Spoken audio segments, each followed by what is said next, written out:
Normal students আজি আমি পঢ়িম ক্লাছ 10 ম্যাথ চেপ্টাৰ নম্বৰ 7 স্থানাংক জ্যামিতি। তো স্টুডেন্টস এই ভিডিওৰ আগতে সুন্দৰকৈ উদাহৰণ নম্বৰ 11 আৰু উদাহৰণ নম্বৰ 12 এই দুটা অংক কৰাইছো। আজি আমি তোমালোকক 13 নম্বৰ উদাহৰণটো কৰি দিম। 13 নম্বৰ উদাহৰণত কি কৈ চাবা, p of -1.5,3 q 6, আৰু r -3,4 বিন্দুকেইটাৰে গঠিত ত্ৰিভুজৰ কালি নিৰ্ণয় কৰা। তো স্টুডেন্টস এইটো তিনিটা বিন্দু দি আছে, ত্ৰিভুজৰ শীৰ্ষবিন্দু। ইয়াৰ আমাক কি উলিয়াব কৈছে, ত্ৰিভুজৰ কালি উলিয়াব কৈছে। তো স্টুডেন্টস আমি কি কৰিম, সেই ত্ৰিভুজটোৰ কালিৰ সহায়ত আমি ত্ৰিভুজটোৰ কালি গঠন হয় নে নহয় এইটো আমি পৰীক্ষা কৰি চাম চাবা। তো স্টুডেন্টস আমি কি কৰিম, এইটো ফৰ্মুলাৰ সহায়ত আমি এই ত্ৰিভুজটোৰ কালিটো উলিয়াম চাবা। তো স্টুডেন্টস আমি কি লিখি লৈছো, ত্ৰিভুজৰ বিন্দুকেইটা p of -1.5,3 q of 6, আৰু r of -3,4 আমাক ত্ৰিভুজৰ শীৰ্ষবিন্দুবিলাক দিয়া আছে, তেনেহ'লে ইয়াৰ কালিটো উলিয়াব লাগে। তাৰ প্ৰথমত x1 x2 এইবিলাক উলিয়াম চাবা।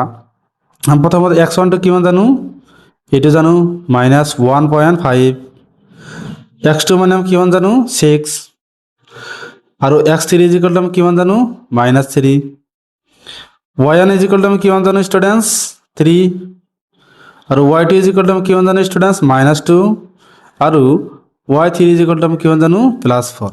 তো আমি স্টুডেন্টস ফর্মুলা কি জানো, ত্রিভুজের কালি আমি জানো যে আমি কি জানো ত্রিভুজের কালি, ত্রিভুজ এ বি সির কালি কি জানো আমি হাফ ইন্টু x1 কিমান হ'ব 23 মানে y2 minus y3 plus x2 কিমান হ'ব 31 মানে y3 minus y1 plus x3 ইয়াৰ লগত কিমান হ'ব 12 মানে y1 মাইনাস y2। এনেকৈ তোমালোকে মুখস্থ ৰাখিব পাৰা। এটা আছিল কি ত্ৰিভুজৰ কালিৰ ফৰ্মুলা। তো স্টুডেন্টস এতিয়া আমি কি কৰিম, এই মানবোৰ ইয়াত বহাই দিম চাবা। হাফ ইন্টু x1 মানে আমি কিমান জানো 1.5 মাইনাস 1.5 ইন্টু y2 মানে আমি কিমান জানো স্টুডেন্টস, y2 মানে -2 মাইনাস y3 মানে আমি কিমান জানো 4 প্লাস x2 মানে আমি কিমান জানো 6 into y3 minus y1, y3 মানে কিমান জানো 4, y1 মানে আমি কিমান জানো 3 প্লাস x3 মানে আমি কিমান জানো -3,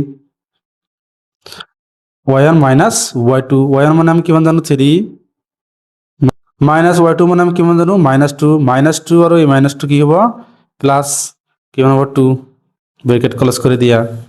তাৰপিছত কিমান হ'ব চাবা 1/2 ইন্টু এইটো কিমান আছে -1.5 ইন্টু মাইনাস আৰু মাইনাস যোগ কৰিলে কিমান হ'ব -2 আৰু 4 যোগ কৰিলে কিমান হ'ব 6 প্লাস 6 ইন্টু 4 পৰা 3 মাইনাস কৰিলে কিমান হ'ব 1 প্লাস এটা কিমান আছে -3 ইন্টু 3 আৰু 2 যোগ কৰিলে কিমান হ'ব 5, ব্ৰেকেট ক্লোজ।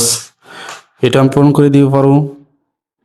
কিমান হ'ব 1/2 ইন্টু 1.5 ইন্টু -6 প্লাস কিমান হ'ব 6 প্লাস মাইনাসে কিমান হ'ব -15, কিমান হ'ব 15। তাৰপিছত চাবা স্টুডেন্টস এইটো আমি কি 1.5 ৰ লগত 6 টো পূৰণ কৰিম, ইয়াত পূৰণ কৰিম চাবা 1.5 ৰ লগত 6 পূৰণ কৰিম কিমান হ'ব 6 5 যা 30 থাকিল 3, 6 1 যা 6 আৰু 3 কিমান হ'ব 9 হ'ব। কিমান ঘৰ পিছত পইণ্ট আছে 1 ঘৰ, তেনেহ'লে 1 ঘৰ পিছত পইণ্ট হ'ব মানে কিমান হ'ব 9। এইটো কিমান হ'ব প্লাছৰ 9 মাইনাছ আৰু মাইনাছ পূৰণ কৰিলে কিমান হ'ব প্লাছ 1.5 আৰু 6 পূৰণ কৰিলে কিমান হ'ব 9 প্লাছ 6 মাইনাছ কিমান হ'ব 15। তো চাবা 1/2 ইন্টু এইটো আৰু এইটো যোগ কৰিলে কিমান হ'ব 15 মাইনাছ 15 মাইনাছ আৰু 15 প্লাছ আৰু 15 কেঞ্চেল, তেনেহ'লে কিমান থাকিল 0। তেনেহ'লে 1/2 ইন্টু 0 ইজ ইকুৱেল টু কিমান পাইছোঁ 0। তো স্টুডেন্ট আমি কি জানো যে ত্ৰিভুজৰ কালি কেতিয়া 0 হ'ব নোৱাৰে। যদি 0 ওলায় তেনেহ'লে আমি কি ক'ব পাৰোঁ, এই তিনিটা বিন্দু কি আছে এক ৰেখীয়ত আছে। তোমালোকে লাষ্টত লিখি দিব পাৰা যে এতেকে, তো স্টুডেন্ট লিখি দিবা যে এতেকে ত্ৰিভুজৰ কালি কেতিয়া শূন্য হ'ব নোৱাৰে।